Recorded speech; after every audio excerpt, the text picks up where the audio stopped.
বিসমিল্লাহির রহমানির রহিম। সিরাজগঞ্জ সদরের কাওয়াখোলা, মেসরা এবং সিরাজগঞ্জ এক কাজীপুরের নাটোয়ারপাড়া, তেকানি, নিশ্চন্দপুর, সরবি, চন্দ্রপুর, খাসাতরি জনগণের জন্য বিশেষ সুখবর। এবার আমি ডাক্তার মোহাম্মদ ইমাম হোসেন জনগণের জন্য রোগী বরাবরের যেমন একটা স্কিন বানাইতে দিয়েছি, সেটা শুকনাতে চলবে, পানিতে চলবে।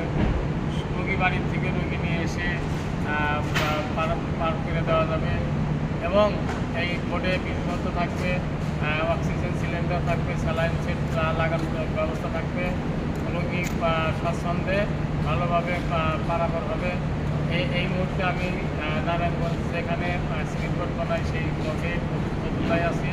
সবাই দোয়া করবেন আমার এই বোর্ডটা যেন মানুষের কল্যাণে ব্যয় হয়। আমি ইতিপূর্বে 2013 সালে এখানে এসেছিলাম। এখান থেকে আমি একটা বোর্ড বানিয়ে নিয়েছিলাম, যেটা আপনারা জানেন দুর্বৃত্তরা পুড়িয়ে দিয়েছে। এবার সেজন্য আমি বোর্ডটা কিনেছি মানবিকভাবে, রাত্রে আমি বাড়িতে নিয়ে আমার নিজ হেফাজতে রাখতে পারবো। সবাই দোয়া করবেন। আসসালাম।